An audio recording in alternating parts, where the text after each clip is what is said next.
بر صغیر کی علمی و فکری تاریخ میں بعض شخصیات ایسی بھی گزری ہیں جو محض اپنے عہد کی نمائندہ نہیں رہیں بلکہ خود ایک عہد، ایک فکر اور ایک مستقل تحریک کا پیکر بن گئیں۔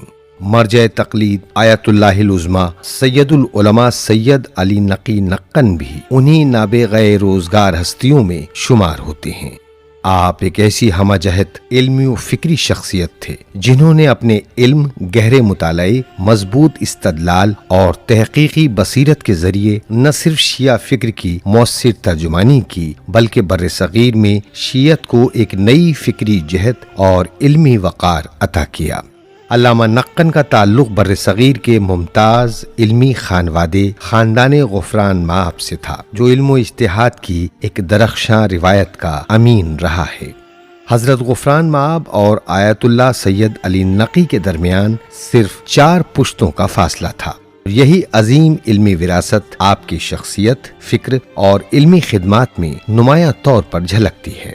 آپ کی ولادت 26 ستمبر سن 1905 عیسوی کو لکھنؤ میں ہوئی۔ بچپن ہی میں والد گرامی آیت اللہ ابوالحسن منن کے ساتھ نجف اشرف جانے کا شرف حاصل ہوا۔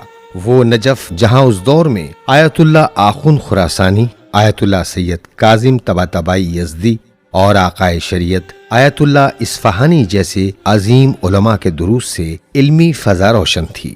اسی ماحول میں آپ کی علمی، فکری اور لسانی تربیت ہوئی، یہاں تک کہ عربی و فارسی زبانوں پر آپ کو مادری زبان جیسی مہارت حاصل ہو گئی۔ کم سنی ہی سے علامہ کا رجحان کھیل کود کے بجائے علم و تحقیق کی طرف تھا۔ 7 برس کی عمر میں رسم بسم اللہ کے بعد تعلیم کا آغاز ہوا اور صرف 6 ماہ میں قرآن مجید مکمل کر لیا۔ 9 برس کی عمر تک صرف و نحو کی ابتدائی کتابیں ختم کر چکے تھے۔ یہی غیر معمولی ذہانت آگے چل کر آپ کی عظیم علمی شخصیت کی بنیاد بنی۔ لکھنؤ واپسی کے بعد بھی آپ کا گھر علمی و دینی سرگرمیوں کا مرکز بنا رہا۔ ابتدائی تعلیم والد گرامی آیت اللہ ابوالحسن سے حاصل کی، جبکہ بڑے بھائی نے بھی تربیت میں اہم کردار ادا کیا۔ علامہ کے والد کا انداز تعلیم نہایت دقیق اور منظم تھا، جس میں صرف عبارت خانی پر اکتفا نہیں کیا جاتا تھا بلکہ ترجمہ اور تشریح بھی خود آپ ہی سے کروائی جاتی تھی۔ اسی دور میں کم سنی کے باوجود آپ نے منطق کی معروف کتاب سلم العلوم کی عبارت نہایت روانی سے پڑھ کر اس کی تشریح کی اور ایک بزرگ عالم سے علمی گفتگو میں اپنی غیر معمولی ذہانت کا لوہا منوایا۔ تعلیمی میدان میں آپ نے مدرسہ ناظمیہ اور سلطان المدارس دونوں اداروں سے اعلیٰ اسناد حاصل کی اور ہر مرحلے میں نمایاں کامیابی حاصل کی۔ اس دوران آیت اللہ نجم الملت اور آیت اللہ باقر العلوم سید محمد باقر جیسے جلیل القدر علماء سے براہ راست کسب فیض کیا، جس نے آپ کی علمی بصیرت کو مزید جلا بخشی۔ عربی ادب میں بھی آپ کو نمایاں مقام حاصل تھا۔ موصوف کے مضامین و قصائد قاہرہ اور دمشق کے معروف جرائد میں شائع ہوئے۔ آپ نے میر انیس کے مرثیوں کا عربی منظوم ترجمہ کر کے اردو مرثیہ نگاری کو عربی دنیا سے متعارف کرایا اور ادبی روایت کو نئی وسعت بخشی۔ علامہ کی ادبی عظمت کا اندازہ اس بات سے بھی ہوتا ہے کہ علامہ عبدالحسین امینی نے اپنی شہرۂ آفاق تصنیف الغدیر میں آپ کا قصیدہ شامل کیا، جو علامہ کے علمی و ادبی مقام کا روشن اعتراف ہے۔ طالب علمی کے زمانے ہی سے آپ نے تصنیف و تالیف کا آغاز کر دیا تھا۔ روح الادب، البیت المعمور اور فریاد مسلمانان عالم جیسی کتب آپ کے علمی سفر کی ابتدائی مگر اہم نشانیاں بنیں۔ اسی دوران علامہ نقن نے تدریس کا سلسلہ بھی شروع کیا اور ایسے باصلاحیت شاگرد تیار کیے جو بعد میں علمی و ادبی دنیا میں نمایاں مقام کے حامل ہوئے، جن میں مولانا محمد بشیر فاتح ٹیکسلا، مولانا سید مجتبی حسن سابق صدر شعبہ دینیات علی گڑھ مسلم یونیورسٹی اور حیات اللہ انصاری سابق مدیر روزنامہ قومی آواز وغیرہ کے نام لیے جا سکتے ہیں۔ سن 1927 عیسوی میں آپ اعلیٰ تعلیم کے لیے عراق تشریف لے گئے، جہاں نجف و کربلا میں قیام علامہ کی علمی زندگی کا نقطۂ عروج ثابت ہوا۔ اس دوران موصوف نے آیت اللہ سید ابوالحسن اصفہانی، آیت اللہ مرزا حسین نائینی اور آیت اللہ سید ضیاء الدین عراقی جیسے عظیم فقہا سے درس خارج حاصل کیا اور مجتہد مطلق کے بلند علمی مقام پر فائز ہوئے۔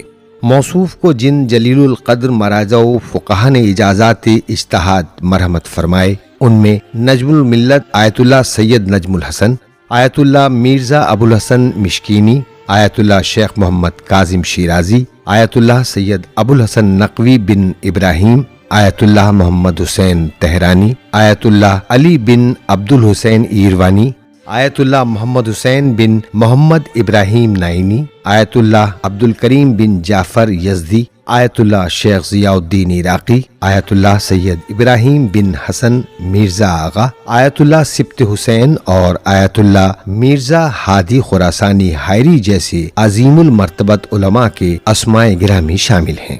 یہی نہیں، بعد کے دور میں آیت اللہ سید علی نقی نقوی نے خود ایران کے نامور مرجع تقلید آیت اللہ مراشی نجفی کو بھی باقاعدہ اجازہ روایت عطا فرمایا۔ نجف میں قیام کے دوران آپ کی شورۂ آفاق تصنیف کشف النقاب عن عقائد عبد الوہاب نجدی منظر عام پر آئی، جو عقائدی مباحث کو علمی، تحقیقی اور استدلالی انداز میں پیش کرنے کی ایک اہم کوشش تھی۔ اس کتاب نے علمی حلقوں میں وسیع توجہ حاصل کی اور بعد کے محققین کے لیے ایک معتبر علمی ماخذ کی حیثیت اختیار کر گئی۔ اپنے وطن واپسی کے بعد آپ نے علمی، فقہی اور فکری میدان میں غیر معمولی خدمات انجام دیں۔ فقہ، اصول، تفسیر اور علم کلام کے موضوعات پر علامہ کی تصانیف آج بھی علمی حلقوں میں مستند اور مرجع کی حیثیت رکھتی ہیں۔ قرآن فہمی کے میدان میں آپ نے اردو ترجمہ قرآن، میں حواشی اور 7 جلدوں پر مشتمل تفسیر پیش کی، جس میں قرآن کو قرآن کی روشنی میں سمجھنے کا اصول نمایاں ہے۔ علم کلام کے باب میں بھی آپ کی تصانیف جدید دور کے فکری سوالات کا مؤثر اور علمی جواب پیش کرتی ہیں، جبکہ خلافت و امامت کو اس موضوع پر ایک معیاری اور اہم تصنیف کا درجہ حاصل ہے۔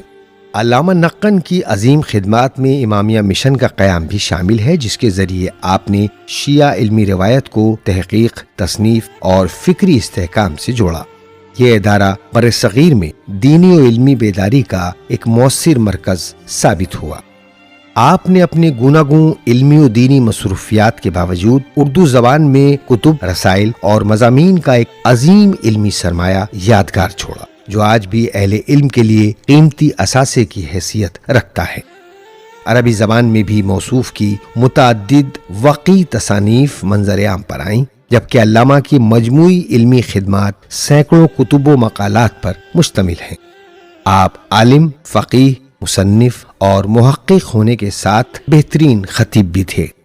موصوف کی گفتگو علم، منطق اور اخلاق کا دل نشیں امتزاج تھی۔ اس کے حروف پر نظر عبادت ہے، اس کے چہرے پر نظر ہے۔ آیت اللہ نقن نے لکھنؤ یونیورسٹی میں 27 برس تدریسی خدمات انجام دیں اور بعد ازاں علی گڑھ مسلم یونیورسٹی میں پروفیسر کی حیثیت سے ایک باصلاحیت علمی نسل کی تربیت کی۔ اخلاقی اعتبار سے آپ صبر، رواداری اور تحقیق پسندی کا روشن نمونہ تھے۔ اختلاف رائے کے باوجود دلیل، شائستگی اور احترام کا دامن کبھی ہاتھ سے نہیں چھوڑا۔ اللہ نے آیت اللہ علی نقی نقن کو 4 صاحبزادیوں اور 1 صاحبزادے سے نوازا۔ آپ کے فرزند مولانا علی محمد نقوی آج بھی علمی و دینی میدان میں موصوف کی علمی روایت اور فکری وراثت کو آگے بڑھا رہے ہیں۔ آخر کار اجتہاد و فقاہت کا یہ روشن آفتاب 1 مئی سن 1988 عیسوی کو لکھنؤ میں غروب ہو گیا۔ مومنین کے ایک عظیم اجتماع کی موجودگی میں آپ کو امامیہ مشن چوک لکھنؤ میں سپرد خاک کر دیا گیا۔